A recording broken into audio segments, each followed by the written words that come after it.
Hey guys, how are you? David and Franco here from GearPop.com with another iPad mini. That's all, folks. Hey guys, how are you? David and Franco here from GearPop.com with another iPad mini. Okay, you know what? I'm just gonna keep going. This is another iPad mini related video. But first, of course, as always, huge thanks to David Banther for making this possible, for allowing me to borrow his iPad mini for a couple weeks. Check him out. Links are right below. Okay, so in this specific video, I'm going to concentrate on one thing, and that is the screen real estate itself in terms of resolution. Now, the iPad mini, as you know, runs in Retina. The Retina display is outstanding. It's one of my favorite features about the iPad 3rd generation, 4th generation, and iPod Touch 5th generation, iPhone 4S, and iPhone 4. So the fact that the iPad mini doesn't have a Retina display, that's probably my biggest disappointment. And unfortunately, that's already showing. I mean, I've already seen some things where I'm disappointed in.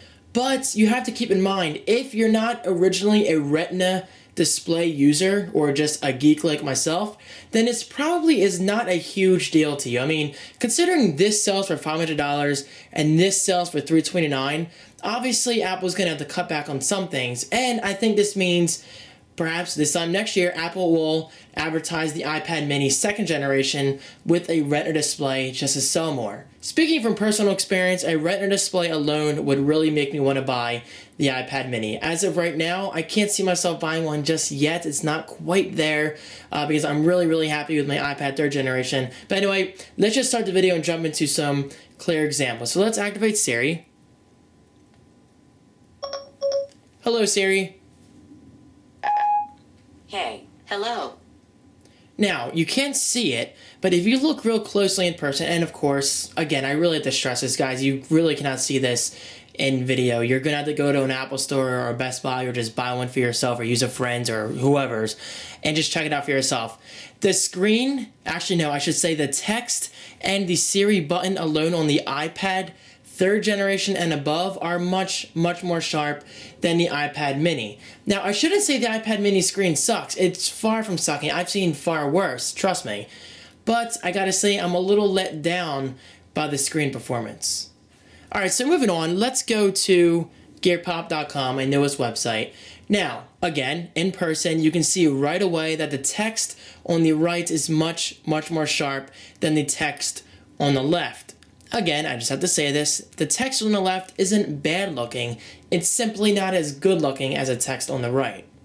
Okay, so as you can see, I'm zoomed in on the Nintendo Wii U launch guide that I typed up on GearPop. It doesn't look horrible, but as soon as I put the iPad 3rd generation in, you should see a pretty significant difference. And just like that, you should be able to see a difference in the overall quality of the text. Alright, so where does my verdict stand on the screen? Honestly, it's good enough. I'm a little let down because I'm so used to Apple spoiling us with the Retina display on both my iPad and my iPhone. So the fact that the iPad mini is being released in 2012 without a Retina display, it kind of makes me wonder, like I said in the beginning of this video, it would not surprise me at all if Apple came out with an iPad mini 2nd generation this time next year advertising a Retina display. Because again, and I really gotta put this in people's heads, the Retina display, to me personally anyway, it's a big deal. So, if they did put a Retina display in the iPad mini next year, I can guarantee you, chances are very good that I would buy one because that alone is a huge selling factor in my eyes. However, with that said, do not let my naysaying on the non-Retina display guide you in the wrong direction, guys, because honestly, this is a kick-ass device. I mean, this alone is awesome that I'm actually holding it in one hand. I mean, I don't really have big hands to begin with. So the fact that I can do this, and it feels nice and small when in landscape, that alone is huge. Now yes, of course, it is a 4:3 display. That's another major disappointment with the iPad mini. So this means when you're watching movies, it's not going to be full screen. It's going to be letterbox, which is kind of a letdown, but maybe that's not important to you. The thing you have to keep in mind with this is Apple was kind of very smart to go with this screen resolution because essentially you can run any iPad app on here without fragmenting the market, unlike Android. And no guys, I'm not dissing Android, it's just out of the Kindle Fire and the Nexus 7, it's a good, solid experience from the home screen, but once you start launching apps, it seriously just feels like scaled up, Android phone apps. It feels like they just increase the width and the height of columns. I mean, but with this, you're getting a native iPad tablet-like experience. And when I say tablet-like, I mean, well, obviously tablet. It's just a smaller tablet than the iPad.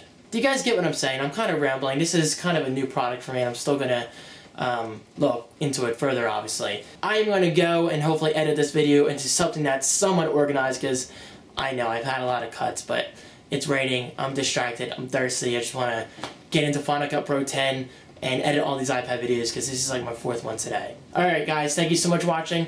I will see you very soon, and don't forget, comment below what you think of the iPad mini and other iPad mini videos that you would like to see in the near future. Peace!